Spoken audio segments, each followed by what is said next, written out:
بسم اللہ الرحمن الرحیم۔ باب قول اللہ تعالی وهو الذی خلق السماوات والارض بالحق۔ حدثنا قبیصۃ حدثنا سفیان عن ابن جریج عن سلیمان عن طاووس عن ابن عباس رضی اللہ تعالی عنہما قال كان النبی صلی اللہ علیہ وسلم يدعو من اللیل اللهم لك الحمد انت رب السماوات والارض لك الحمد انت قیم السماوات والارض ومن فیہن لك الحمد انت نور السماوات والارض قولك الحق وبعدك الحق ولقاؤك حق والجنة حق والنار حق والساعة حق اللهم لك اسلمت وبك آمنت وعليك توكلت وإليك أنبت وبك خاصمت وإليك حاكمت فاغفر لي ما قدمت وما أخرت وأسررت وأعلنت أنت إلهي لا إله لي غيرك۔ حدثنا ثابت بن محمد حدثنا سفيان بهذا وقال أنت الحق وقولك الحق۔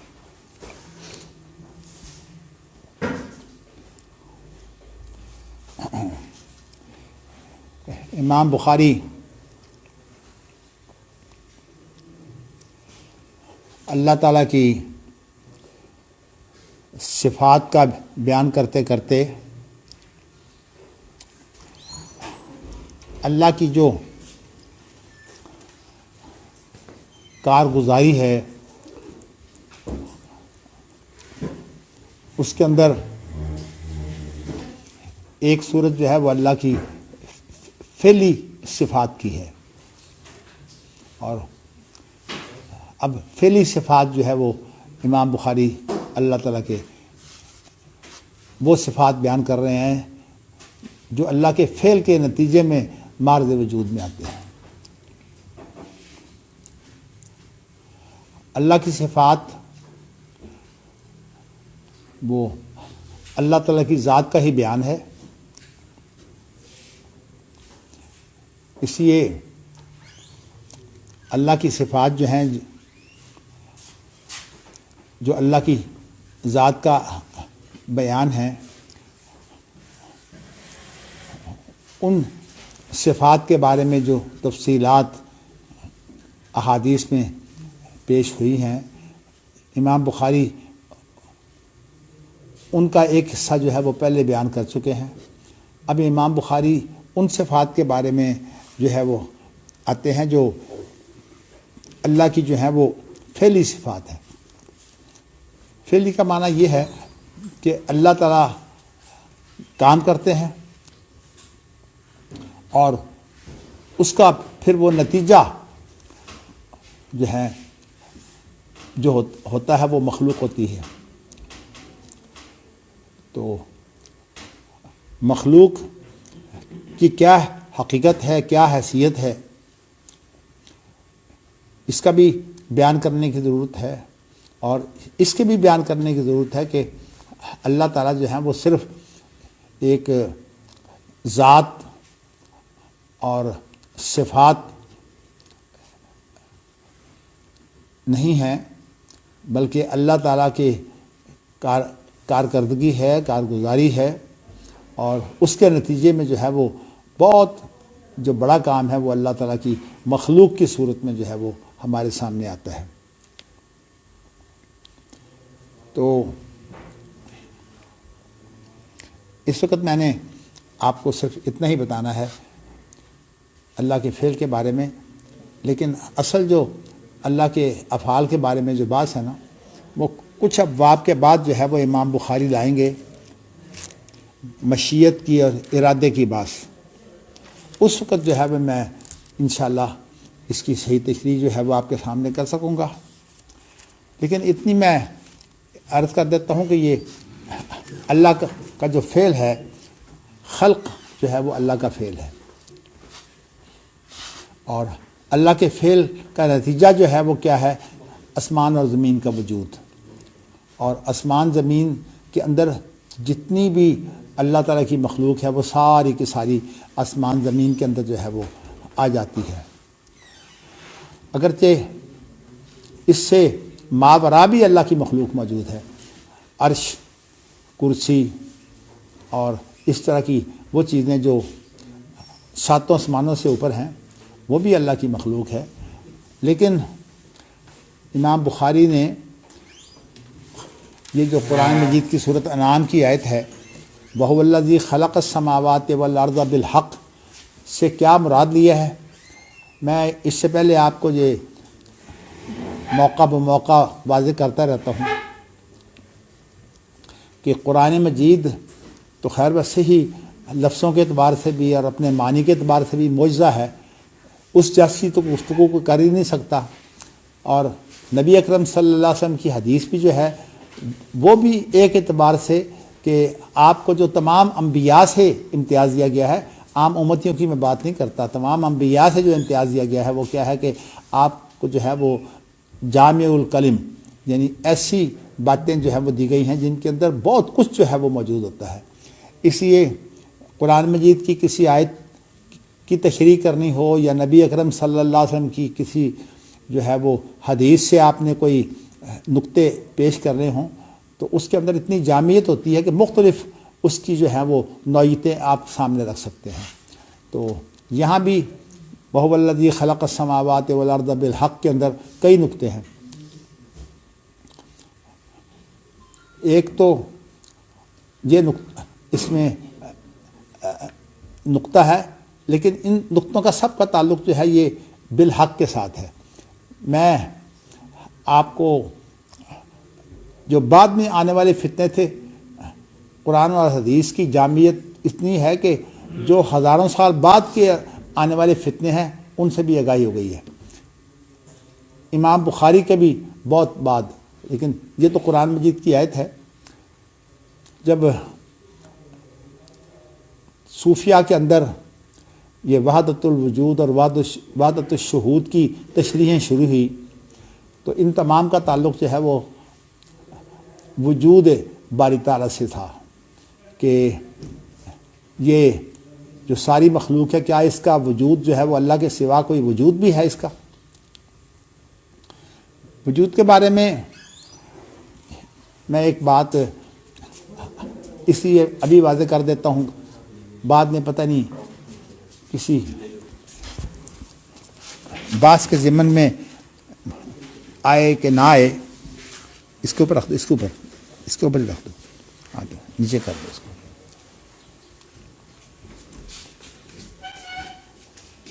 اللہ تعالیٰ کے بارے میں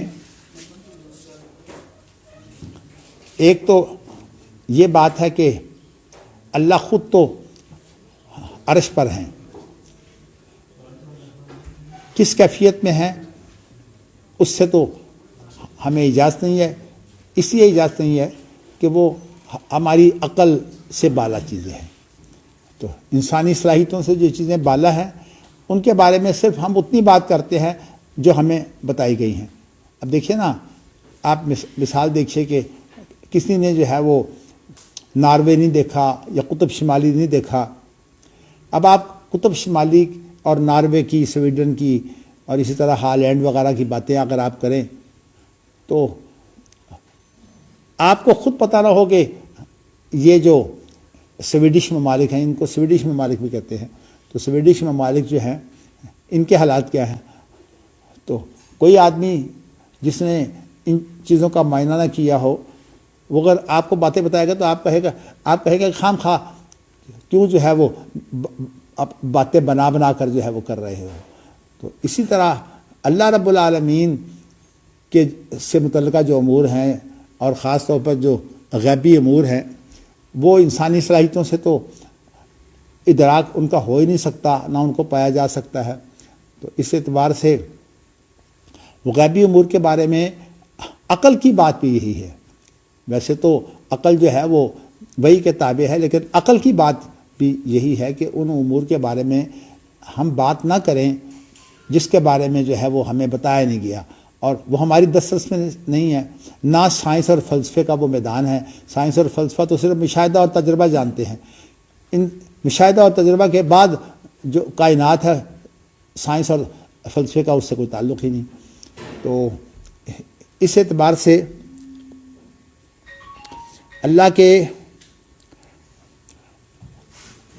وجود کے بارے میں ایک طریقہ جو ہے میں نے آپ کو ہمارے اسلاف کا جو ہے وہ یہ بتانا ہے کہ ہمارے اسلاف جو ہیں وہ اللہ تعالیٰ کے بارے میں جتنی بھی ایسی چیزیں ہیں جن سے کوئی اللہ کا کوئی یعنی اللہ کی ذات کا یا اللہ کی صفات کا کوئی پہلو جو ہے وہ جب سامنے رکھتے ہیں تو اس کے بارے میں وہ یہ کہتے ہیں کہ جتنا آپ کو وحی کے ذریعہ سے بتا دیا گیا ہے بس آپ وہیں تک رہیں اور اس سے اوپر آپ نہ جائیں، اس کے اوپر جو ہے آپ یہی کہیں گے جی ہمیں اس کا پتہ نہیں، ولا تقف ما لیس لک بہ علم۔ تو اسی لیے امام مالک سے جو ہے الرحمن علی العرش استویٰ کے بارے میں جب جو ہے وہ پوچھا گیا تو انہوں نے کہا کہ المعنی معلوم والکیف مجہول۔ معنی تو اس کا ظاہر عربی زبان کے الفاظ ہیں، عربی زبان میں جو اس کا معنی ہے وہ ہمیں علم ہے، لیکن یہ ہے کہ اس کی کیفیت کیا ہے، چونکہ اللہ کی ذات کی حقیقت سے بھی ہم واقف نہیں ہیں، اور اسی طرح جو ہے وہ اللہ تعالیٰ کی صفات کے بارے میں بھی ہمیں جو ہے وہ یہ معرفت نہیں ہے اور ادراک نہیں ہے، اس اعتبار سے اس کی کیفیت کے بارے میں ہم خاموش رہیں گے۔ تو اور کہا کہ ان چیزوں میں پڑھ کے جو ہے وہ آپ جو ہے وہ ڈکونسلی جو ہے وہ بنا سکتے ہیں نا، کہ جس چیز کا پتہ نہ ہو کہ وہ ایسی ہوگی، وہ ایسی ہوگی، وہ ایسی ہوگی، تو یہ جو ساری چیزیں اللہ کی ذات کے بارے میں مناسب نہیں ہیں، اس لیے کہ اللہ کی ذات بہت بلند و بالا ہے۔ تو مگر میں آپ کو پہلے وہ نقطہ بتا دوں، آپ کو یہ تو علم ہے کہ ہمارے بر صغیر پاک و ہند میں جو ہے وہ ہمارے علماء کا ذوق جو ہے وہ عقیدے کا بہت کم رہا ہے۔ ہمارے بڑے بڑے علماء نے بھی جو ہے چونکہ فلسفہ منطق پڑھے ہوئے تھے، اس لیے انہوں نے عقیدے کے مسائل کے اندر جو ہے فلسفہ منطق کے ذریعے سے جو ہے وہ عقدہ کشائی کی کوشش کی ہے۔ اس لیے یہ جو عقدہ کشائی ہے یہ مفید نہیں ہوئی، بلکہ اس کے اندر بہت غلطیاں ہیں۔ میں نے ذکر کیا تھا کہ اب بڑے علماء میں جو ہے وہ آپ دیکھیے کہ وحید الزمان بھی ہیں جو نواب صدیق حسن کے ساتھیوں میں سے تھے، وہ بھی ہیں، اسی طرح اور بڑے بڑے علماء میں ابو الحسن سیالکوٹی بھی ہیں جنہوں نے احسن تفسیر لکھی ہے۔ اس طرح اور ہمارے بڑے بڑے علماء جو ہندوستان کے اندر جو ہے وہ رہے، وہ اس کے اندر جو ہے وہ زیادہ ادراک نہیں رکھتے تھے۔ ہمارے بر صغیر میں جو زیادہ مسئلہ پیدا ہوا وہ فقہی جمود کا پیدا ہوا ہے۔ تو فقہی جمود کی صورتحال یہ تھی کہ میں نے آپ کو شاید یہ واقعہ بتایا ہے کہ فقہ کے اندر اس طرح سے جو ہے وہ جمود آ چکا تھا کہ قرآن حدیث کا کوئی شخص اگر حوالہ دے دے، کوئی نام لے لے، تو لوگ سمجھتے تھے یہ کیا بات ہوئی، قرآن حدیث کی آپ بات کر رہے ہیں، بلکہ وہ سما کے بارے میں، قوالی کے بارے میں جو ہے وہ ایک مناظرے کا ذکر ہوتا ہے۔ تو اس میں کہتے ہیں کہ جو نظام الدین اولیاء جو ایک صوفی بزرگ تھے، انہوں نے سما کی حمایت میں جو ہے وہ ایک بناوٹی حدیث جو ہے وہ پیش کی۔ تو اب کسی نے یہ نہیں کہا کہ یہ حدیث جو ہے یہ کس درجے کی ہے، بناوٹی ہے یا کمزور ہے، کہا کہ یہ کیا بات ہوئی، آپ حدیثیں پیش کر رہے ہیں، حدیثیں کیا ہوتی ہیں، حدیثوں کی بجائے آپ کوئی کسی اور کتاب کا حوالہ دیں، مطلب آپ کو فقہ کی بات کریں، کوئی اور اس طرح، یعنی یہاں تک جو ہے وہ دوری ہو گئی تھی۔ لیکن پھر اللہ تعالیٰ نے جو ہے وہ شاہ ولی اللہ کو جو ہے یہ توفیق دی کہ انہوں نے قرآن اور حدیث کو جو ہے وہ عوام میں پھیلانے کے لیے بہت محنت کی۔ خود انہوں نے قرآن کا ترجمہ جو ہے اور تفسیر فارسی زبان میں کی، سرکاری زبان اس وقت فارسی تھی، اور ان کے بیٹوں نے ایک نے قرآن مجید کی جو ہے وہ با محاورہ ترجمہ کیا، اور اس کے اوپر انہوں نے مختصر سے حواشی بھی لکھے موضح القرآن کے نام سے۔ تو اسی طرح جو ہے وہ ان کے دوسرے بیٹے رفیع الدین نے جو ہے وہ لفظی ترجمہ بھی کیا۔ تو کہنے کا مقصد یہ ہے کہ یہ کام ہمارے ہندوستان کے اندر کرنے کے باوجود ہمارے ہاں جو شاہ ولی اللہ کی جو تحریک تھی اس کا ایک نتیجہ نکلا کہ لوگ جو ہیں وہ تقلید سے جو ہے وہ دور بھاگنے لگے اور قرآن حدیث کا بھی مطالعہ ہونے لگا۔ لیکن قرآن حدیث کا مطالعہ ہوتے ہی جو ہے وہ مصیبت یہ بن گئی کہ فقہی جمود جو تھا، خاص طور پر فقہ حنفی کی جو صورت تھی، وہی جو ہے وہ سب کچھ تھی ہمارے علماء کے لیے۔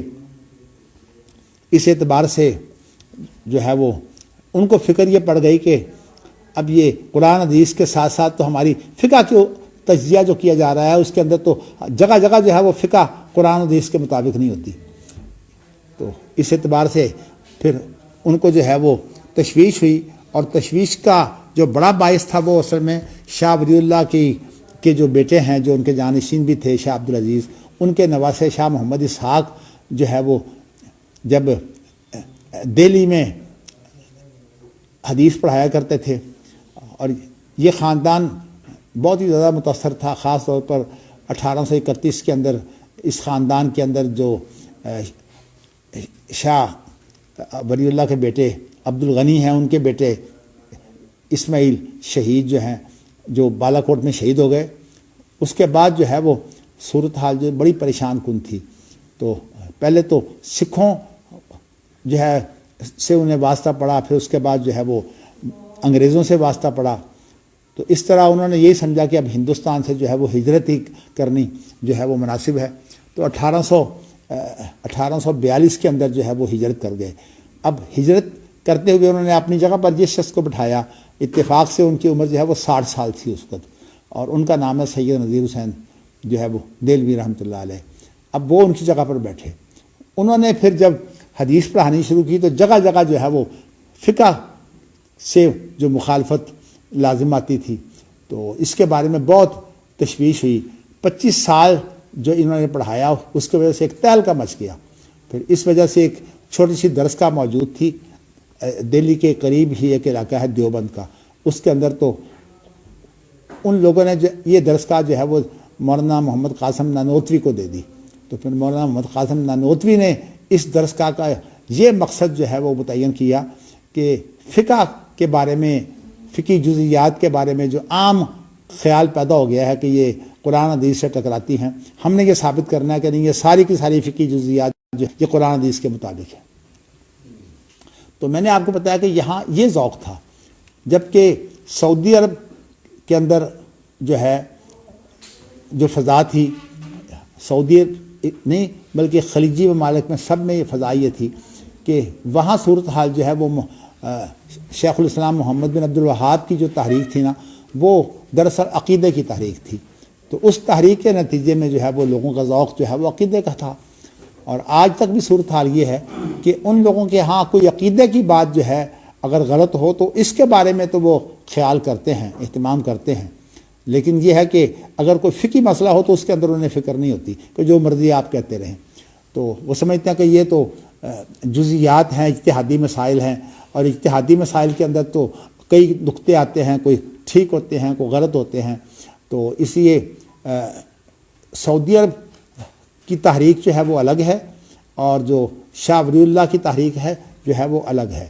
تو میں بتانا یہ چاہتا ہوں کہ ان تحریکوں کے یہ الگ بات ہے کہ قرآن و حدیث ان کا مرجع ہونے کی وجہ سے یہ سوچیں تقریباً ایک ہیں، لیکن بر صغیر پاک و ہند کے اندر تقلیدی جمود کے خلاف، اور جو ہے وہ سعودی عرب کے اندر جو ہے وہ جو عقیدے کے اندر تعویلات کا میدان ہے اس کے خلاف جو ہے یہ پوری تحریک چلی، اور آج تک علماء جو ہے وہ اس کے لیے، جس طرح ہمارے علماء جو ہے نا وہ ایک ایک مسئلے میں آن کا جو ہے وہ اس طرح سے اس کی تشریحات کرتے ہیں کہ وہ کچھ کا کچھ جو ہے وہ بن جاتا ہے، اسی طرح سعودی عرب کے علماء جو ہیں وہ یہ عقیدہ کے مسائل کے اندر اتنی تفصیلی باتیں جو ہے وہ کر چکے ہیں، ہزاروں کتابیں جو ہیں وہ پی ایچ ڈی کے مقالوں کی صورت میں اور علماء کی تصنیفات کی صورت میں جو ہے وہ ہمارے سامنے موجود ہیں۔ تو میں نے آپ کو جو چیز بتانی ہے وہ یہ ہے کہ سعودی عرب کے علماء جو ہیں وہ ویسے تو اسلاف کا جو دور تھا، جس کا جو ہے وہ آخری دور آپ سمجھیے کہ ائمہ مجتہدین جو ہیں، خواہ وہ محدثین ہوں یا فقہا ہوں، یہ سارے کے سارے جو ائمہ ہیں ان کا وہ آخری دور ہے، لیکن اس دور میں جو صورتحال تھی نا وہ عقیدہ کی یہ تھی کہ اس کے اندر وہ تعویلوں سے دور تھے اور ان کے اندر سادگی تھی. تو اس لیے ان کے ہاں یہ بہت بڑی بات تھی کہ جس چیز کے بارے میں علم نہیں ہے اس کے بارے میں آپ جو ہے وہ کیوں قرید کرتے ہیں.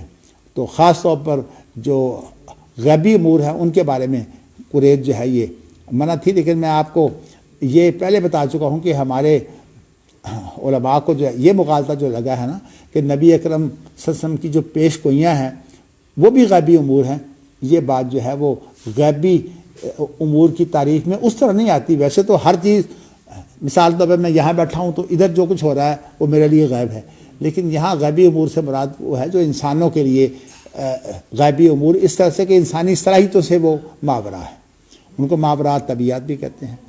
تو ان غیبی امور کے بارے میں ان کا طریقہ کار جو تھا وہ وہی امام بخاری اس کی ترجمانی کر رہے ہیں، اس لیے وہ تو میں تفصیل سے وہاں بتاؤں گا. لیکن میں نے آج آپ کو یہ بتانا ہے کہ بنیادی مسئلہ جو ہے وہ کیا ہے، اللہ کے وجود کا. اللہ کا وجود جو ہے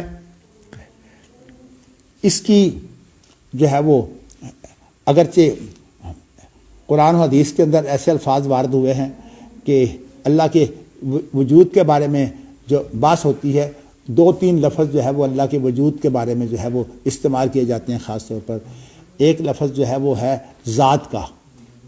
ذات جو ہے یہ بھی اللہ کے وجود کو بتاتی ہے، اور اسی طرح جو ہے وہ ایک نفس ہے. نفس جو ہے یہ بھی اللہ کی ذات کو بتاتا ہے، اور اسی طرح جو ہے وہ ایک لفظ ہے شخص. تو اس اعتبار سے جو ہے وہ انسانوں کے اندر جو ارتقاء ہے وہ اپنی جگہ پر ہے. تو کہنے کا مقصد یہ ہے کہ یہ اگر اصول آپ کے ذہن میں ہوگا نا تو پھر آپ جو ہیں وہ اس چیز کو سمجھ جائیں گے. اچھا، دوسری بات جو ہے وہ میں آپ کو یہ بتانا چاہتا ہوں کہ قرآن کریم کے اندر اللہ کی ذات کے بارے میں ایک تو بات آئی ہے نا، الرحمن علی العرش استویٰ.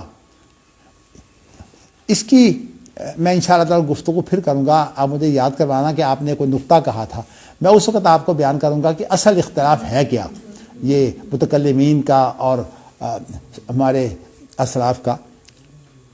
لیکن اس وقت میں جو چیز آپ کو بتانا چاہتا ہوں وہ یہ ہے کہ قرآن مجید کے اندر جگہ جگہ جو ہے وہ اللہ کی معیت کا ذکر ہے. ما یکون من نجویٰ ثلاثۃ الا هو رابعهم ولا خمسۃ الا هو سادسهم ولا ادنی من ذلک ولا اکثر الا وهو معهم. اس طرح بھی ذکر ہے، اور واللہ مع الصادقین یا ان اللہ مع الصادقین، اس طرح کے الفاظ بھی ہیں. اور اسی طرح جو ہے وہ اللہ کی معیت کا جو ہے بہت جگہ ذکر ہے.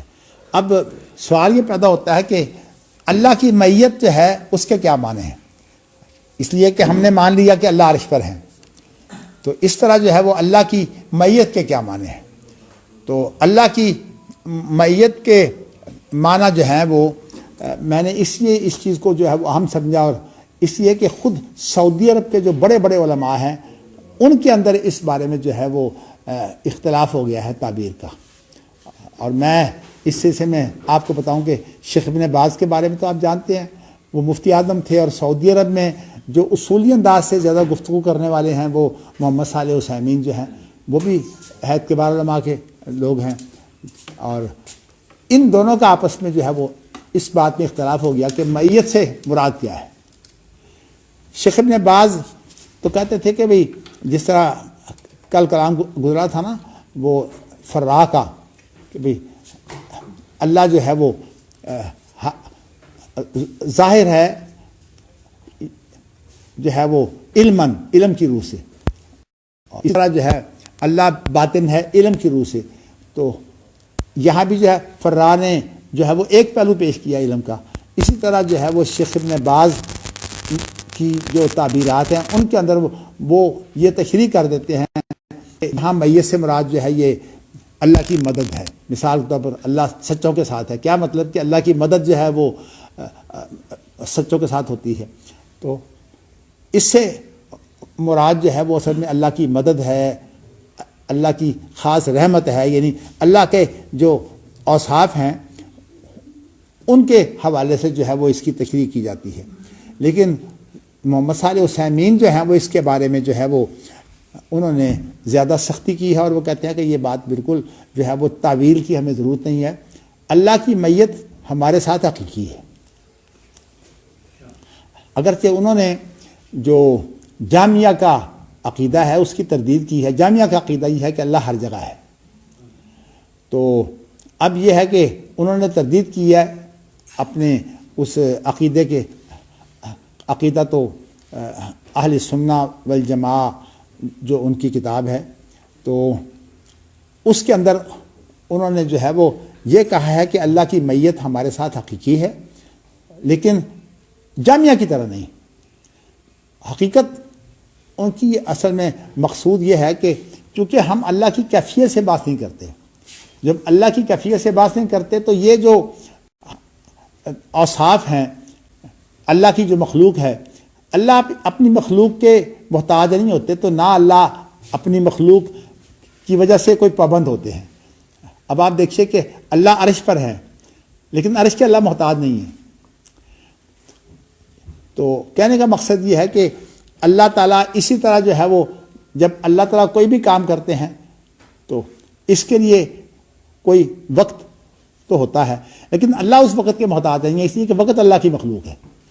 اسی طرح اللہ جب کوئی کام بھی کرتے ہیں، جیسے کہ اللہ جو ہے وہ رات کے آخری حصے میں جو ہے پہلے اسمان پر آتے ہیں، تو یہ اللہ کا جو آنا ہے اس کا ایک فاصلہ ہے. ظاہر ہے کہ ساتوں آسمانوں کے اوپر عرش ہے، اور عرش کے ساتھ یہ لفظ آنا کہ اللہ جو ہے وہ پہلے اسمان پر اترتے ہیں، تو اس کا معنی کیا ہے کہ اللہ اس وقت عرش پر ہوتے ہیں کہ نہیں ہوتے. انہوں نے کہا کہ اس کی اصل میں صورت یہ جب ہم کیفیت سے بات سے نہیں کرتے تو کون سا اشکال ہے کہ اللہ تعالیٰ جو ہے وہ عرش پر موجود ہیں، اور یہ فاصلہ جو ہے اس کی کوئی حقیقت ہی نہیں، یہ اللہ کی مخلوق ہے. تو یہ فاصلے جو ہیں وہ بالکل ایسے ہی ہیں جیسے کہ آپ نے جو ہے وہ کل ایک حدیث پڑھی تھی کہ اس شخص کو جو ہے وہ جہنم سے نکال کر جب بٹھایا جائے گا تو اس کے بعد جو ہے جب جہنم سے اس کا منہ پھیر دیا جائے گا تو اس کے بعد جنت کی طرف اس کی نظر ہو جائے گی. حالانکہ جنت جو ہے وہ اللہ کی عرش کے نیچے ہے، اس کا فردوس کا حصہ خاص طور پر. تو اسی طرح جو ہے وہ جہنم جو ہے وہ تو بہت ہی نیچے ہے. آپ تو اس اعتبار سے جو ہے وہ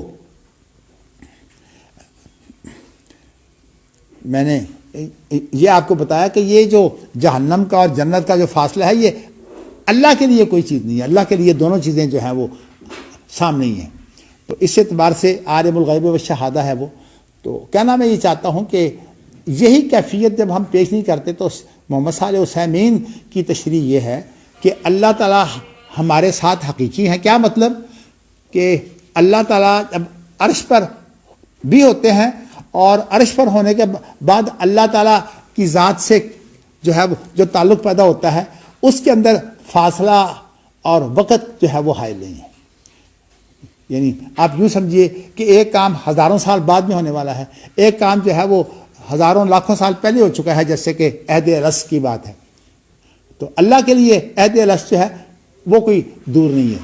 اللہ کے لیے تو اتنا ہی آسان ہے جس طرح کہ اللہ نے فرمایا کہ تم تمام کی جو ہے وہ یہ جو پیدائش ہے تو یہ آسمان زمین کی جو پیدائش ہے وہ ایک جان کی مانند ہے، تو اللہ کی مخلوق ہے.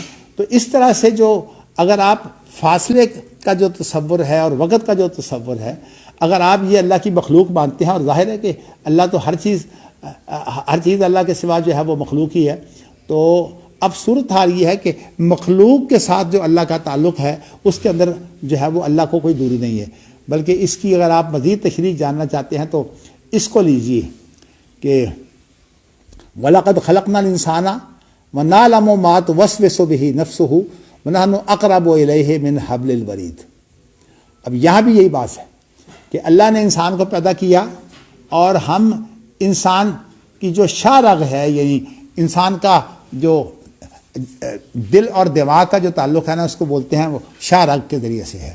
تو یہ جو تعلق ہے دل و دماغ کا، اللہ کہتے ہیں کہ میں اس سے بھی زیادہ قریب ہوں. نحن اقرب الیہ من حبل الورید. تو کہنے کا مقصد یہ ہے کہ اب اللہ تعالیٰ جو ہے وہ دل و دماغ کے تعلق سے بھی جب اللہ قریب تر ہیں تو وہ کس طرح ہے؟ تو اس کی بعض لوگ تو تعویل کر لیتے ہیں کہ اللہ اپنے علم کے اعتبار سے، اللہ تعالیٰ اپنی قدرت کے اعتبار سے جو ہے وہ اتنے قریب ہیں، لیکن تعویل کرنے کی ضرورت تو پھر ہے جب اس کا جو حقیقی معنی وہ نہ بنتا ہو۔ تو کہتے ہیں اللہ کا وجود جو ہے وہ اس طرح کا ہے کہ وہ اس کی آپ حقیقت سے واقف نہیں ہیں، وہ عرش پر ہونے کے ساتھ ساتھ جو ہے وہ کسی کے ساتھ تعلق قائم کرے، کسی کے ساتھ اللہ کی معیت ہو، یا اللہ جو ہے وہ کہاں کہاں ہوتا ہے، ہر انسان کی شارق سے زیادہ قریب ہے۔ تو اس اعتبار سے اللہ کے وجود کے بارے میں کہتے ہیں کہ جب آپ کیفیت پیش نہیں کرتے تو ہم ان چیزوں کو مانتے ہیں جو قرآن و حدیث میں آ گئی ہیں۔ تو کہنے کا مقصد یہ ہے کہ قرآن و حدیث میں چونکہ اللہ کا اسماء دنیا پر اترنا بھی جو ہے وہ آ گیا ہے، اسی طرح معیت کا ذکر جو ہے وہ آ گیا ہے قرآن مجید میں جگہ جگہ، تو معیت سے مراد وہ کہتے ہیں کہ حقیقی یہی ہے کہ ہم یہاں تعویل نہیں کریں گے۔ باقی یہ رہ گیا کہ جامعہ کی طرح ہم یہ نہیں کہیں گے کہ اللہ ہر جگہ ہے۔ یہ جو اللہ ہر جگہ کی بات ہے، یہ اصل میں وہ چیز ہے جس سے وہ ہمارے سلفی جو ہے وہ بچتے ہیں۔ جب ہم نے کیفیت پیش نہیں کرنی تو ہم یہ کیوں کہیں اللہ ہر جگہ ہے؟ اب دیکھیں نا، مولانا مودودی جو ہیں وہ یہاں وہ بھٹک گئے ہیں، اور انہوں نے جو ہے وہ اپنی تفہیم قرآن کے اندر بڑی تفصیلی بات کی ہے کہ اللہ ہر جگہ ہے۔ اور چونکہ مولانا مودودی جو ہے وہ علم کی طرف ان کا رجحان زیادہ تھا، تو سوچ و بچار کی طرف، تو اس لیے انہوں نے ایک تو یہ غلطی کھائی ہے کہ علم کو ہی جو ہے وہ معراج قرار دے دیا ہے، اور دوسری غلطی انہوں نے یہ کھائی کہ اللہ تعالیٰ جو ہے ان کو ہر جگہ بنا دیا ہے۔ تو یہ جامعہ کا عقیدہ ہے۔ اس طرح مولانا مودودی جو ہیں چونکہ عقائد سلف سے بھی واقف نہیں تھے اور فن حدیث سے بھی واقف نہیں تھے، اور اس بنا پر جو ہے مولانا مودودی جو ہیں وہ مفکر اسلام بھی ہیں، بہت تحریک کے سلسلے میں جو اللہ نے ان کو صلاحیتیں دی تھیں۔ بہت کم ایسے لوگ ہیں جن کے پاس جو ہے وہ ذہنی صلاحیتیں دو قسم کی ہوتی ہیں، ایک صلاحیت جو ہے وہ یادداشت کی ہوتی ہے اور ایک صلاحیت ہوتی ہے سوجھ بوجھ کی۔ تو یہ دونوں صلاحیتیں جو ہیں وہ اکٹھی نہیں ہوتی، لیکن مولانا مودودی کو اللہ تعالیٰ نے ایسی صلاحیتیں دی ہیں، اس طرح اور بھی بہت سے لوگوں کو دی ہیں۔ لیکن یہ ہے کہ جب تک انسان جو ہے وہ حقیقت سے واقف نہ ہو، حق سے واقف نہ ہو، اس وقت تک انسان جو ہے وہ ٹامک ٹوئیاں جو ہے وہ مارتا رہتا ہے۔ تو میں نے آپ کو یہ بتایا ہے کہ خلق السماوات والارض بالحق جو ہے، یہاں کہنے کو تو ہم کہہ سکتے ہیں کہ یہ وحدت الوجود کا اور وحدت الشہود کا رد ہے، اس لیے کہ وحدت الوجود والے اور وحدت الشہود والے دونوں جو ہیں وہ صرف وجود صرف اللہ کا مانتے ہیں، اور وہ کہتے ہیں کہ جو وحدت الوجود والے ہیں وہ تو کہتے ہیں سارے وجود جو ہے وہ ایسے ہیں جیسے سورج کی کرنیں جو ہیں وہ سورج کے ساتھ ہوتی ہیں، تو وہ کہتے ہیں اللہ ہی کا پھیلاؤ ہے۔ اور وحدت الشہود والے کہتے ہیں کہ یہ جتنی بھی مخلوق ہے یہ تمام کی تمام جو ہے وہ اللہ پر جو ہے وہ دلالت کر رہی ہے، لیکن انہوں نے جو ہے وہ تخلقوا باخلاق اللہ سے جو غلطی کھائی ہے نا، کہ اس مخلوق کے اوپر جو ہے وہ اللہ تعالیٰ کا عکس پڑا ہے، اور اس کے اندر جو ہے وہ صفات جو اللہ کی تھی وہ پیدا ہو گئی۔ یہ بھی غلط ہے، اللہ کی صفات جو ہے وہ انسان کے اندر نہیں اترتی، اور یہ نیابت کا تصور جو ہے سارے کا سارا یہ سارا وہی تصور ہے جو وحدت الشہود سے نکلا ہے۔ مولانا مودودی اور دیگر لوگ، ہمارے بڑے بڑے علماء الحدیث بھی اب اسی کے اندر جو ہے وہ الجھے ہوئے ہیں۔ تو یہ تمام کی تمام چیزیں میں گاہے بگاہے آپ کو بتاتا رہتا ہوں۔ تو یہاں میں نے آپ کو یہ بتانا ہے کہ قرآن مجید کی اس آیت میں جو ہے وہ ان کا صوفیہ کا جو ہے وہ رد موجود ہے کہ اللہ نے آسمان اور زمین کو جو ہے وہ حقیقت کے ساتھ پیدا کیا ہے۔ کیا مطلب؟ کہ آسمان زمین کی بھی حقیقت ہے۔ میں آپ کو یہ پہلے بتا چکا ہوں کہ ایک ہوتا ہے واقعاتی صورتحال کیا ہے، یہ میدان سائنس فلسفے کا ہے، لیکن ہمارے مذہب کا جو بنیادی تصور ہے وہ ٹھیک ہے کہ یہ بات بھی ہوتی ہے وجود کے بارے میں، لیکن ہمارے مذہب کا جو صحیح تصور ہے وہ یہ ہے کہ یہاں حق و باطل کی بات ہوتی ہے کہ کون سی چیز حق ہے اور کون سی چیز باطل ہے۔ اور میں آپ کو بتا چکا ہوں کہ وجود جو ہے وہ حق بھی ہوتا ہے باطل بھی ہوتا ہے۔ اب جیسے جو آپ دیکھیے کہ خیر جو ہے، ایک خیر کا وجود ہے، ایک شر کا وجود ہے، لیکن ہم مسلمان یہ عقیدہ رکھتے ہیں کہ خیر اور شر دونوں کا خالق اللہ ہے. تو ہمارے بڑے بڑے علماء جو ہیں وہ اس معمولی سی بات میں الجھ جاتے ہیں کہ کیا اللہ تعالیٰ کو جو ہے وہ اس بات کی قدرت ہے کہ اللہ جھوٹ بول سکے. اب ہے بڑی معمولی سی بات، لیکن بڑے بڑے لوگ جو ہیں وہ اس میں نے دیکھا الجھے ہوئے ہیں. میں بار بار نام نہیں لینا چاہتا. میں ایسے مسائل ہوں تو خاص طور پر جو عربی زبان کی اردو زبان کی جو تفسیریں ہیں نا، شرح ہیں، میں ان کو جب دیکھتا ہوں تو دیکھتا ہوں کہ الجھے ہوئے ہیں اس معاملے میں. تو حالانکہ ایک معاملہ اللہ کی قدرت کا ہے. دیکھیے ابئی جو کعب بن مالک ہیں، ان کا واقعہ آپ کو پتہ ہے کہ کعب بن مالک جنگ تبوک کے اندر پیچھے رہ گئے تھے نا، اور پھر بعد میں نبی اکرم صلی اللہ علیہ وسلم نے ان سے معاشرتی بائیکاٹ کر دیا تھا 50 دن. تو کعب بن مالک کہتے ہیں کہ میں اگر بہانے بنانے پر آتا تو میں بڑا ماہر ہوں بہانوں کا، لیکن میں نے مناسب نہیں سمجھا کہ نبی اکرم صلی اللہ علیہ وسلم جو ہیں وہ اللہ کے نبی ہیں اور میں ان سے بہانے بناؤں. میں نے جو مجھ سے سستی ہوئی، جو مجھ سے کوتاہی ہوئی، میں نے اعتراف کر لیا. اب مجھے جو ہے وہ سزا دے دی گئی. تو اس کا معنی یہ ہے کہ نیک لوگ جو ہے وہ جھوٹ پر قادر ہوتے ہیں، لیکن یہ ہے کہ وہ جھوٹ بولتے نہیں. اور اللہ کی صورتحال بھی یہ ہے کہ یہ کہنا کہ اللہ قادر نہیں ہے، یہ تو بڑی بیوقوفی ہے کہ اللہ قادر نہیں ہے. دیکھیے جب جھوٹ کا خالق اللہ ہے یعنی خالق اللہ ہے، اس میں کوئی برائی نہیں ہے. اصل بات یہ ہے کہ اللہ تعالیٰ جو ہے وہ جب جھوٹ کی اجازت دے دیں، میں ایک بات کرتا ہوں تو وہ تو ہماری شریعت میں ایسے مواقع بھی ہیں جہاں جھوٹ کی اجازت ہے. 3 موقع تو خاص طور پر حدیث میں آ گئے ہیں نا کہ 3 ایسے موقع ہیں جہاں انسان جو ہے وہ جھوٹ بول سکتا ہے. تو اب صورتحال یہ ہے کہ اللہ تعالیٰ جو ہے وہ قادر ہر چیز پر ہیں. اسی طرح دھوکہ ہے، اللہ تعالیٰ جو ہے وہ دھوکے پر قادر ہیں اور لوگوں کو جو ہے وہ اللہ تعالیٰ دھوکہ دیتے بھی ہیں. لیکن ایک بات ہے کہ اللہ تعالیٰ کا دھوکہ ہو یا اللہ کا جھوٹ ہو، یہ شر نہیں ہوتی. یہ ذرا نقطہ ذہن میں رکھیے، یہ شر نہیں ہوتی. وہ اس لیے اب دیکھیں نا، اللہ مالک الملک ہے اور مالک کے اندر اللہ کو اختیار ہے خیر کا بھی شر کا بھی، لیکن ساتھ ہی کہ بیدہ الخیر، اللہ کے ہاتھ میں بھلائی ہے. کیا مطلب؟ اللہ کے ہر کام میں بھلائی ہے. جب اللہ کی طرف نسبت ہوتی ہے تو وہ خیر ہی ہوتی ہے. اس لیے کہ جھوٹ کی جو برائی ہے نا، وہ حقیقت میں دوسرے کو جو ہے وہ غرض کوئی چیز باور کرانا مقصود ہوتا ہے، اور یہ دھوکہ ہے. اللہ تعالیٰ جو ہے وہ اس طرح یہ کام تو اللہ کرتے ہیں، لیکن وہ کام برا نہیں ہوتا. اب آپ دیکھیے کہ منافق جو ہے ان کے بارے میں پہلے اس بارے میں آتا ہے کہ وہ اللہ کے ساتھ استہزاء کرتے ہیں. انما نحن مستہزئون. تو اس کا اللہ نے کیا جواب دیا؟ اللہ یستہزئ بہم، اللہ ان سے جو ہے وہ ٹھٹھا کرتا ہے. اب ٹھٹھا جو ہے وہ کہنے کو تو بری چیز ہے، لیکن یہ چونکہ ان کے مقابلے میں ہے اس لیے یہ برا نہیں ہے. تو کہنے کا مقصد یہ ہے کہ اللہ کی طرف برائی کی نسبت نہیں ہوتی. تو اسی لیے ہم جو ہے وہ ہر وطر کے اندر جب ہم قنوت پڑھتے ہیں تو اس کے اندر ایک لفظ آتا ہے وقینی شر ما قضیت، کہ اے اللہ تو جو شر کے بارے میں کوئی فیصلہ کرتا ہے تو ہمیں اس سے بچا لے. اس کے بعد اس کی وضاحت کر دی ہے. وضاحت یہ کر دی ہے کہ وہ جو فیصلہ ہے نا اللہ کا، وہ اللہ کے اعتبار سے شر نہیں ہوتا، ہمارے اعتبار سے تو وہ شر ہو سکتا ہے. تو ہمیں جو ہے تیرے فیصلے میں جو شر کا پہلو ہے تو ہمیں اس سے بچا لے. اور اس کے بعد خود بیان کر دیا کہ فَإِنَّكَ تَقْضِي وَلَا يُقْضَىٰ عَلَيْكَ، تو فیصلے کرتا ہے، تیرے خلاف فیصلے نہیں کیے جاتے. کیا مطلب ہے؟ کہ تو جو چیز جو ہے وہ ہمارے لیے شر ہے اس کو خیر بنا دے. اب اللہ کو یہ قدرت ہے کہ شر کو اللہ خیر بنا دے.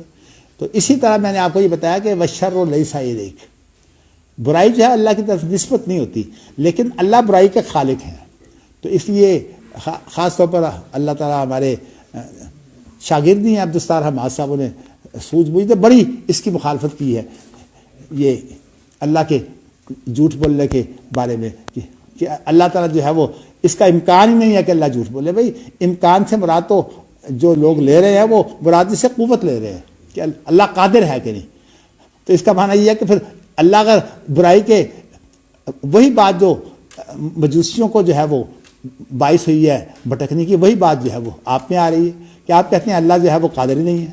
جو اللہ ہاں جی فعلی کے بارے میں تو کوئی بھی نہیں کہتا نا کہ اللہ جھوٹ بولتا ہے, اس کے بارے میں کوئی خلاف نہیں. اللہ جس طرح دھوکہ دے سکتے ہیں اس طرح اللہ جھوٹ بھی بول سکتے ہیں, لیکن اللہ کا جھوٹ اور دھوکہ جو ہے وہ برا نہیں ہوتا. اس بات کو سمجھیے. دیکھیں نا, ایک آدمی جو ہے وہ کسی کو ظلم سے بچانے کے لیے جھوٹ بولتا ہے, باقاعدہ اس کی صریح حدیث میں اجازت موجود ہے. اب سوال یہ ہے کہ کہنے کو یہ جھوٹ ہے. وہی شیخ سعدی کا واقعہ مشہور ہے نا کہ جب ایک آدمی کو جو ہے وہ بادشاہ نے سزا دے دی تو وہ گالیاں نکالنے لگا. تو بادشاہ کو وہ زبان نہیں آتی تھی جس زبان میں وہ گالیاں نکال رہا تھا. تو دو وزیروں کا آپس میں مقابلہ تھا. تو ایک وزیر جو ہے وہ عام طور پر ذرا اچھا تھا, دوسرا وزیر اس کا حاسد تھا مقابلے میں. تو اس سے بادشاہ نے پوچھا کہ یہ کیا کہہ رہا ہے. اس نے کہا جی آپ کی تعریفیں کر رہا ہے. تو وہ جو دوسرا کہتا ہے دیکھیے جی یہ کتنا جھوٹا آدمی ہے کہ یہ آپ کو گالیاں نکال رہا ہے اور یہ کہتا ہے آپ کی جو ہے وہ تعریفیں کر رہا ہے. تو بادشاہ لوگوں کا دماغ تو خیر اونچا ہوتا ہی ہے. اس نے کہا کہ تیرا سچ جو ہے اس کی یہ جھوٹ اس سے بہتر ہے. تو کہنے کا مقصد اصل میں یہ ہے کہ اللہ تعالیٰ جو ہے وہ ہر چیز پر قادر ہے, لیکن سوال یہ پیدا ہوتا ہے کہ وہ چیز جب اللہ کی طرف نسبت ہوتی ہے تو اس کے اندر کوئی برائی نہیں ہوتی. یہ عقیدہ تحاویہ میں بڑی بات ہے, سور کے پیدا کرنے کے بارے میں, کتے کے پیدا کرنے کے بارے میں, سانپ کے پیدا کرنے کے بارے میں. کیا اللہ ان چیزوں کا خالق نہیں ہے؟ تو یہ چیز ان کے اندر شرارت پائی جاتی ہے. تو کہنے کا مقصد یہ ہے کہ ان چیزوں کو سمجھنے کے لیے تو ہم یہ عقیدے کی باریکیاں جو ہیں وہ پڑھ رہے ہیں. تو میں نے آپ کو جو ہے وہ یہاں یہ بتایا ہے کہ یہاں بالحق سے مراد جو ہے ایک چیز تو یہ ہے کہ آسمان اور زمین کی حقیقت ہے, اور یہ اصل میں نے کہا کہ وحدت الوجود کا اور وحدت الشہود والوں کا رد ہے. اور دوسری بات جو ہے وہ میں آپ کو یہ بھی بتانا چاہتا ہوں کہ علمی پہلو چونکہ یہ اللہ تعالیٰ کی کلام ہے, اس کے بے شمار پہلو ہے. یہ مفہوم بھی اس کا ہو سکتا ہے اور ایک اور مفہوم بھی بن سکتا ہے. وہ یہ ہے کہ اللہ تعالیٰ نے جو مخلوق کے بارے میں اللہ جو کام کرتے ہیں اس کا طریقہ کار قرآن مجید میں یہ ہے کہ انما امرہ اذا اراد شیئا یقول لہ کن فیکون. تو اللہ تعالیٰ کن کہتے ہیں اور وہ چیز ہو جاتی ہے. اب اس کے بعد جو ہے وہ تدریج کے ساتھ ہوتی ہے, یہ فوری ہوتی ہے. وہ تو پھر اس کی تشریح ہے. جن چیزوں کو اللہ فوری کرنا چاہتے ہیں وہ فوری ہو جاتی ہیں, اور جن چیزوں کو اللہ فوری نہیں کرنا چاہتے وہ جو ہے وہ بہت دیر سے ہوتی ہیں. تو اس لیے یہ بلکہ جو اللہ تعالیٰ کی صفات فعلیہ ہیں نا, ان کے پیچھے اصل جو ہوتی ہے وہ اللہ کا ارادہ اور مشیت ہوتی ہے. تو اسی لیے میری خواہش تو یہ تھی کہ میں ان چیزوں کو اس وقت واضح کرتا جب بھی مشیت اور ارادے کی بات آئے گی, اس لیے کہ بہت مارکۃ الراہ وہ نقطہ ہے. لیکن میں نے آج آپ کو اس لیے بتا دیا کہ اس کی تشریح یہ بھی ہو سکتی ہے کہ کلمہ کن جو ہے وہ حق ہے. تو یہ بھی اس کا معنی بھی ہو سکتا ہے کہ اللہ نے ہر چیز جو ہے وہ کلمہ کن سے پیدا کی ہے. اس لیے کہ قرآن مجید کی سورۃ انعام میں ہے لفظ, اس کے بعد پھر ہے قولہ الحق. اس سے پہلے جو ہے وہ قولہ الحق سے پہلے, ہاں جی قاری صاحب آپ کا امتحان آپ پہنچا ہے. یہ سورۃ انعام میں ہے ویسے, یعنی قولہ الحق وَلَهُ الْمُلْكُ يَوْمَ يُنفَخُ فِي الصُّورِ. ہاں جی یہ سارے حافظوں کا امتحان ہے. کہنے کو تو یہ ماشاءاللہ حافظ نے, لیکن اگر یہ امتحان میں کامیاب نہ ہوں گے تو میں ان کو پھر حافظ نہیں کہوں گا, حافظ کہوں گا. تو اس لیے حافظ بنے. اب میرے لیے تو دیکھیے ایک بہانہ ہے, میں تو اب اس عمر میں ہوں کہ میں بھولتا بھی ہوں, تو لوگ کہیں گے بھی آپ بوڑھا آدمی ہے, تو بھولنا تو اس کا حق ہے. لیکن اب بات یہ ہے کہ آپ کا کوئی حق نہیں ہے کہ آپ جو ہے وہ قرآن مجید. مجھے یاد ہے کہ حافظ اسرائیل مولانا عبدالحق ہاشمی کے جو پوتے ہیں, انہوں نے حسن صاحب کا جب امتحان شروع کیا تو پی ایچ ڈی کا وائبا وہ لے رہے تھے، تو انہوں نے حسن صاحب کا امتحان اس طرح سے لیا کہ قرآن کی یہ آیت ہے، آپ قرآن کے حافظ ہیں، پیچھے سے پڑھ کر سنائیے۔ اب یہ بتائیے،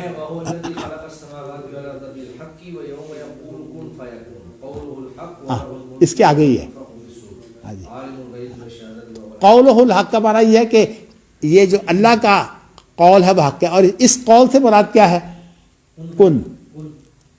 اللہ کن کہتے ہیں، اس کے بعد جو ہے وہ پھر کام ہوتا ہے۔ لیکن آپ کو یہ بتاؤں کہ جو اللہ کن کہہ دیتے ہیں نا، تو وہ ضروری نہیں کہ فوری ہو، اللہ کی مشیت پر مبنی ہے، ہزاروں سال لاکھوں سال بعد بھی ہو سکتا ہے اور لاکھوں سال پہلے بھی ہو سکتا ہے۔ اس لیے اللہ کی مشیت کا تابع ہے نا، تو اللہ کی مشیت کب ہے؟ اس لیے ہماری دعائیں بہت قبول ہو جاتی ہیں، لیکن ان کی قبولیت جو ہے وہ ظاہر ہوتی ہے۔ جیسے یوسف علیہ السلام کی دعا جو ہے وہ تقریباً 30 سال کے بعد جو ہے وہ اس کی قبولیت سامنے آئی ہے، وہی جو ماں باپ نے اور بھائیوں نے سجدہ جو کیا ہے۔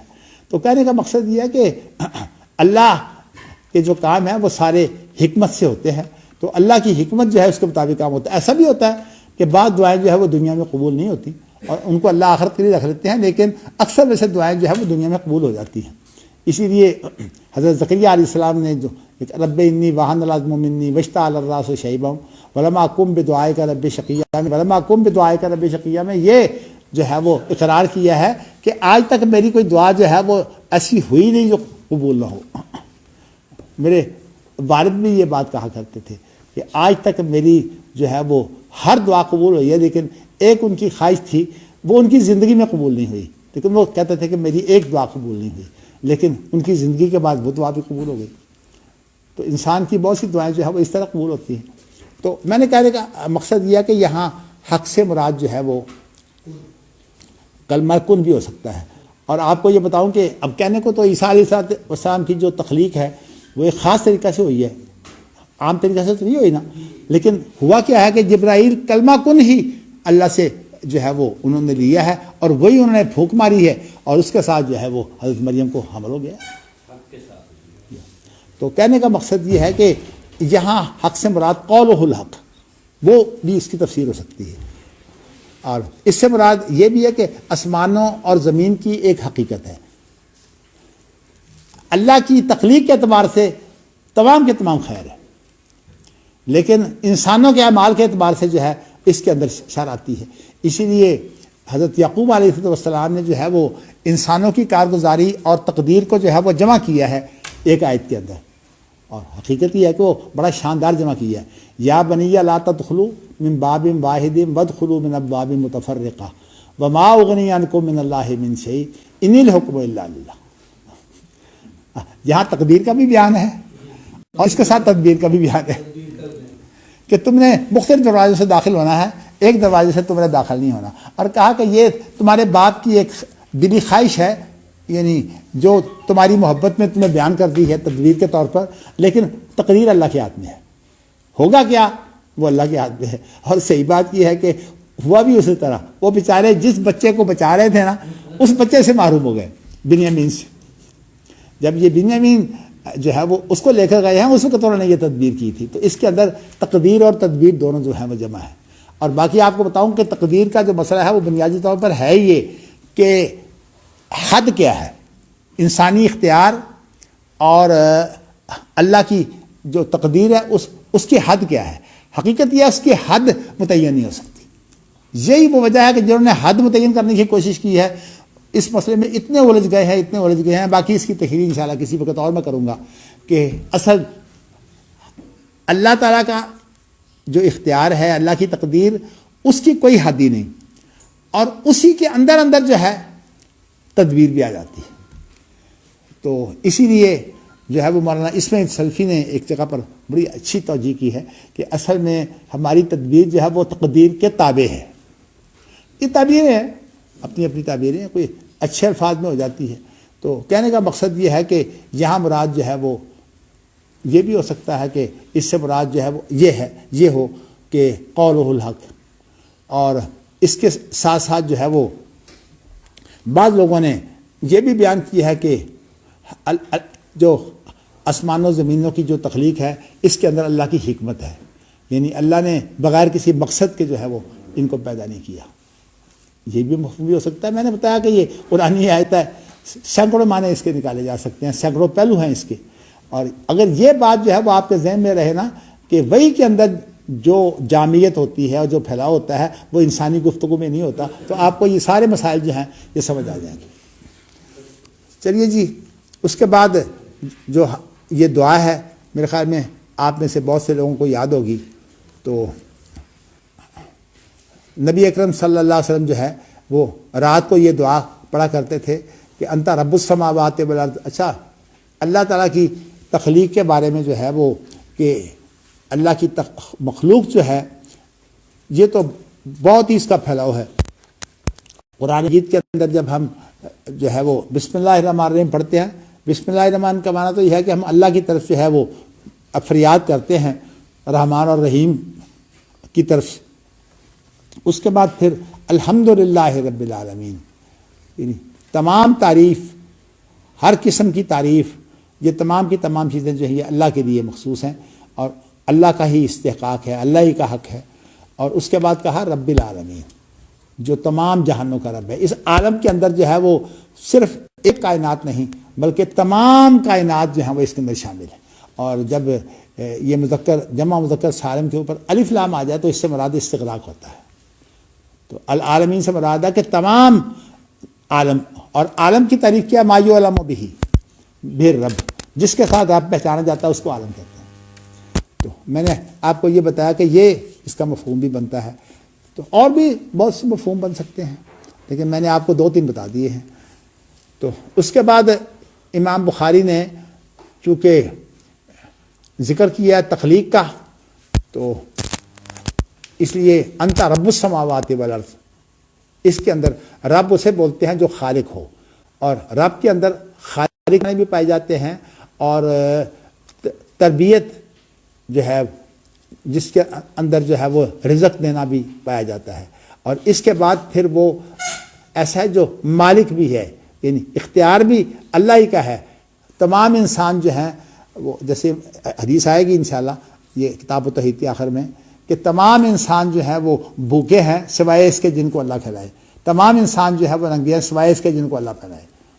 تو وہاں یہی بتایا ہے کہ اصل میں انسان یہ سمجھتا ہے کہ میں کھاتا ہوں، حقیقت میں یہ اللہ کی توفیق سے ہی جو ہے سارے کام ہوتے ہیں۔ تو یہاں رب السماوات والارض بھی کہہ دیا ہے، اس دعا کے اندر قیم السماوات والارض بھی کہہ دیا ہے۔ قیم اس کو بولتے ہیں جو کسی معاملے کو سنبھالے، اس کی دیکھ بھال کرے۔ اچھا، اور اس کے ساتھ ساتھ تعریفیں بھی کر رہے ہیں، الحمدللہ رب العالمین کی ایک شکل جو ہے وہ بیان ہو رہی ہے۔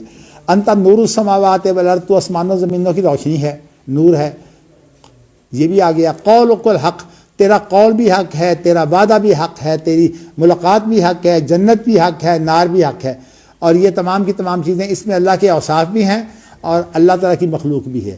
اللہ کے اوصاف کا معنی اللہ اپنے اوصاف کے اعتبار سے بھی حق ہے، اور اللہ تعالیٰ جو ہے وہ اپنی مخلوق کے اعتبار سے بھی حق ہے۔ اس لیے کہ دیکھیں نا، یہاں مخلوق کا ذکر ہوا ہے کہ جنت بھی حق، آگ بھی حق، اور قیامت جو ہے وہ بھی حق۔ تو یہ تمام کی تمام چیزیں جو ہیں یہ اللہ کے فعل کا نتیجہ ہیں۔ اور اس سے پہلے جو ہے کہ تیرا قول بھی حق، تیرا وعدہ بھی حق، تیری ملاقات بھی حق، اور یہ جو ہے اس کے اندر لقاء کے اندر تو خیر دونوں چیزیں شامل ہو سکتی ہیں کہ یہ اللہ کا وصف بھی ہے اور یہ ہمارا اعزاز بھی ہے۔ تو اس کے اندر تو یہ دونوں چیزیں آ جاتی ہیں کہ یہ نہیں مطلب یہ ہے کہ یہ وصف بھی ہے اور فعل بھی ہے ان معنوں میں۔ تو باقی جنت اور جو ہے آگ یہ آپ جانتے ہیں، ان کو بھی حق کہا۔ تو حق کا معنی یہ ہے کہ یہ تمام چیزیں حقیقت ہیں، صرف واقعہ نہیں ہے۔ حقیقت کا معنی یہ ہے کہ یہ انسان کا حق ہے اور انسان کو یہ حق جو ہے یہ مل کر رہے گا۔ اس کے بعد یہ ہے کہ اب ترجمہ کرتے وقت تو مجھے تکلف معلوم ہو رہا ہے، آپ ماشاءاللہ علماء ہیں۔ وَإِلَيْكَ حَاكَمْ، تو میں اپنے فیصلے تیری طرف ہی لے کر آیا ہوں، تو جو میں نے پہلے کیے ہیں اس کو بھی تو معاف کر دے، جو میں پیچھے کرنے والا ہوں ان کو بھی معاف کر دے، اور جو میرے پوشیدہ کام ہیں جو ہے ان کو بھی معاف کر دے، جو میرے اعلانیہ کام ہیں وہ بھی معاف کر دے۔ اے اللہ، تیرے علاوہ تو کوئی معبود ہی نہیں ہے۔ چلیے یہاں تک تو یہ دعا ہے. اس کے بعد حدثنا ثابت بن محمد حدثنا سفیان بہذا. تو یہاں جو ہے نا سفیان کا ذکر آتا ہے نا. امام بخاری جو ہے وہ ایک دوسری روایت بھی لے آئے ہیں کہ یہ تو تھی نا سفیان سے قبیصہ روایت کرنے والے تھے صرف, لیکن یہاں جو ہے وہ امام بخاری نے کہا کہ ثابت بن محمد جو ہے اس سے میں روایت کرتا ہوں, ہم روایت کرتے ہیں, اور ثابت بن محمد جو ہے پھر اس سے سفیان جو ہے وہ روایت کرتے ہیں, اور اس کا تھوڑا سا فرق ہے, اس لیے امام بخاری نئی روایت لائے ہیں. اس کے اندر یہ جو لفظ ہے نا اللہ اکبر قول کا الحق, یہ تو ہے لیکن اس کے اندر یہ وعدوں کا الحق کے الفاظ نہیں ہیں. انت الحق تو ہے, وہ قول کا الحق جو ہے یہ موجود ہے, لیکن وعدوں کا الحق جو ہے اس کے اندر موجود نہیں ہے. اور تو اس لیے وہ ایک نئی روایت لائے ہے کہ تائید جو ہے وہ ایک جزوی تائید ہو رہی ہے. تو یہ میں نے آپ کو بتایا. اچھا, کل کی جو ہے وہ ترجمے کے اندر ایک بات جو ہے رہ گئی تھی, میں چاہتا ہوں وہ آپ کو واضح کر دوں. کل جو ہے وہ جو امام بخاری آخری روایت لائے ہیں نا, اس کے اندر امام بخاری کے الفاظ سے قال علی خلیفہ. پہلی روایت تو ابن ابی الاسود سے ہے, پھر اس کے بعد قال علی خلیفہ. یہ خلیفہ جو ہے یہ امام بخاری کے استاد ہیں, لیکن صورت حال یہ ہے کہ انہوں نے بطور حدیث بیان نہیں کیا, کسی مذاکرے میں ذکر کیا ہوگا, یا جب راوی جو ہے نا وہ جب کسی کو آگے بطور حدیث بیان کرتے ہیں تو اس وقت ان کا بڑا اہتمام ہوتا ہے کہ کوئی غلطی نہ ہو, لیکن جب دلیل کے طور پر کوئی چیز پیش کر دی جائے تو بعض دفعہ اس کے اندر الفاظ کا فرق بھی تھوڑا بہت ہوتا ہے, لیکن چونکہ اجمالی مفہوم جو ہے وہ آ جاتا ہے, اسی لیے جو ہے وہ بیان کر دیتے ہیں. تو امام بخاری پھر اس کو تحدیث سے بیان نہیں کرتے, تو اس لیے امام بخاری نے یہاں کیا قال علی خلیفہ, یعنی خلیفہ نے یہ بات جو ہے وہ مجھے کہی ہے. مراد کیا ہے کہ خلیفہ بات کرنے والے ہیں لیکن اس کو حدثنا سے بیان نہیں کیا امام بخاری نے. مطلب یہ کہ یہ کسی اور حالت میں سنی ہے خلیفہ سے, تحدیث کے وقت موقع پر نہیں سنی. تو اس کے بعد جو ہے وہ میں باقی تو آپ کو میں نے بتا دیا تھا کہ اسی طرح جو ہے وہ معتمر سے جو ہے وہ روایت ہے. اب یہ بھی امام بخاری کی جو ہے وہ آگے روایت ہے کہ معتمر جو ہے وہ اپنے باپ سے سنتے ہیں, پھر وہ جو ہے وہ قتادہ سے سنتے ہیں, پھر اس کے بعد جو ہے وہ انس سے سنتے ہیں, اور وہ نبی اکرم صلی اللہ علیہ وسلم سے سنتے ہیں. تو اس طرح جو ہے وہ امام بخاری نے کئی روایات لا کر جو ہے وہ اس کا ذکر کر دیا ہے کہ جہنم کو جو ہے وہ بننے کے لیے اس کے اندر برابر جو ہے وہ لوگ ڈالے جاتے رہیں گے. تو یہ اس کا بھی ذکر ہو گیا. اچھا, اب اس کے بعد جو ہے وہ اگلا باب ہے وکان اللہ سمیعا بصیرا. اللہ اکبر اللہ اکبر. انشاءاللہ اس کو میں اللہ کی توفیق سے کل بیان کروں گا. اصل میں بات یہ ہے کہ ساتھیوں کے حادثے کے بعد یوں معلوم ہوتا ہے کہ پتہ ہی نہیں لگتا کب انسان جو ہے وہ اللہ کے پاس چلا جائے, مگر یہ بات جو ہے وہ مجھے ہمیشہ یہ حدیث یاد رہتی ہے کہ انا عند ظن عبدی بھی. تو اس لیے میں جو بھی ارادہ کرتا ہوں مجھے اللہ سے یہ دعا بھی کرتا ہوں اور اللہ سے امید بھی رکھتا ہوں, ایک نیک جو ہے وہ امید ہے کہ اللہ تعالیٰ مجھے توفیق دیں گے. باقی میری خواہش یہی ہے کہ یہ جو میں الحمدللہ آپ کو پڑھا رہا ہوں, اللہ کرے کہ پھر ایک اصول شریعت ایک میرا پروگرام ہے کتاب کو تیار کرنے کا, وہ انشاءاللہ انہی دروس سے جو ہے وہ انشاءاللہ ہم تیار کریں گے. اللہ تعالیٰ مجھے جو ہے وہ اپنی زندگی میں اپنی صحت میں اس کتاب کو تیار کرنے کی توفیق دے. ایک تو اور کوئی چیز جو ہے وہ سوال کرنی ہے تو کر لیں, اس لیے کہ سوال کے بعد پھر مجھے بات یاد آ جاتی ہے بعض دفعہ. ہاں جی قاری صاحب زیادہ سوال ہاں جی.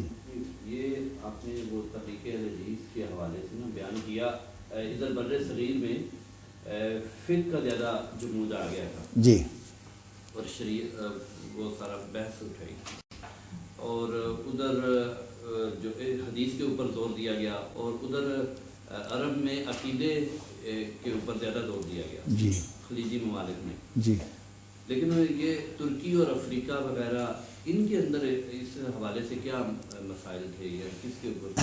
دیکھیے ترکی کے اندر تو ایک تسلسل چلا رہا تھا نا خلافت کا, اور اس لیے وہ خلافت کا نام ہی جو ہے وہ اس اعتبار سے بڑا اہم ہے کیونکہ خلافت ہوتی وہ ہے جہاں دستور کتاب و سنت ہو.